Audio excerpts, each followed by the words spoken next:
for most of us. So we're going to talk about where did it come from? How did it come from? Who was Muhammad? Where was this? Was this the same time as Jesus? Later? Is it, what's going on there, right?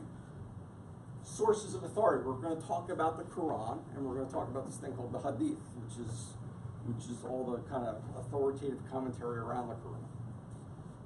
Talk about the beliefs and practices of Islam, and then we're going to talk about Islam in the world today. Because when you, just like if you talk to a Muslim in another country and you say you're a Christian, and then they talk to BJ and say, oh yeah, well you're a Christian too. Many of them, without understanding much, just probably the same as we, oh, you're a Christian, so you're all the same. You all believe the same things, right? Well, Roman Catholic's a little different than a Mormon, than a Jehovah's Witness, than an evangelical, okay? So there are differences, there are sects and stuff, S-E-C-T-S. So a Muslim isn't just one big monolithic faith. Yes, there's Islam, but there are major divisions in Islam. And some of them even starker, if you will, than what you'll find today in Christianity in terms of practical effect. Like they go to war with each other. So it's also important to understand, well, what part of Islam are you from? Right? We're going to spend at least 3 weeks on Islam. Maybe 4 weeks, but if the interest there, or if I can't get through it. Then we're going to go over Judaism. Now, what I'm not going to do in Judaism, I'm not going to go really heavy on the Old Testament because we are steeped in Old Testament.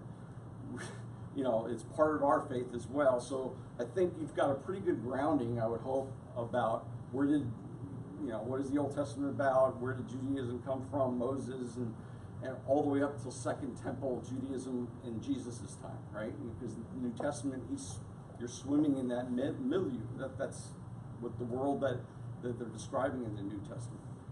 What you probably, your knowledge of Judaism starts going right after Jesus, right? Because then you're really talking about Christianity and, oh yeah, the Jews are still, well, what's rabbinic? What happened after the fall of the temple in 70 AD? What happened to Judaism and how did it develop? And just like today, if you talk to a Jewish person, there's multiple forms of Judaism in the world. So just because they're a Jew, then I'm a Jew. What kind of Jew? Are you conservative? Are you ultra-Orthodox? Are you Reformed? So on and so forth, right? So, there are things like that. So I'm going to briefly go over Old Testament stuff just to make sure everybody's grounded, but really spend most of the time beyond what happened right after Jesus' time up to today. Because that'll give you an understanding of how that faith evolved, how that religion evolved. I will touch on briefly probably Hinduism, Buddhism, maybe Sikhism, but we're probably just going to do that as a recap because we just don't have time. And I'm not going to give you, again, I'm not trying to make you scholars of this stuff.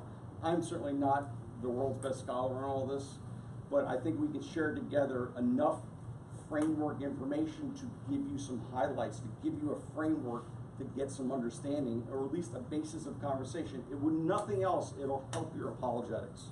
Give you a little more confidence about engaging the rest of the world. Questions? Does this sound interesting? Yes. Okay. So, everybody can get better at interpreting scripture and sharing your faith. Even if you don't think you're the best evangelist, you're under orders. You got to do what you can. However God gifted you, you're supposed to mix it up there with the world. You are the light of the world, right? All religions don't teach the same thing. If you don't remember anything else in the next couple of weeks, remember that all religions don't teach the same thing. When you engage with those young people and have been fed a diet of Facebook and Hollywood and TV and stuff, this is what they're believing. You've got to have some arguments together. You've got to engage them. Say, no, think. It doesn't even make any sense. You're under orders not to hate others. Just wanted to let you know. You're also under orders to share your faith with the world with gentleness and respect. There's three monotheistic Abrahamic religions, right? Christianity, Islam, and Judaism. Where others' religions and faiths differ from Christianity, they're wrong, we're right. You don't have to apologize for that, but you also do it with gentleness and respect. I mean, that's the art of evangelism and relationship building. But from our perspective, throughout this course and through your rest of your life, if you ever hear anything that's different than Christianity, it's wrong, you're right. Got it? Yeah. See you next week.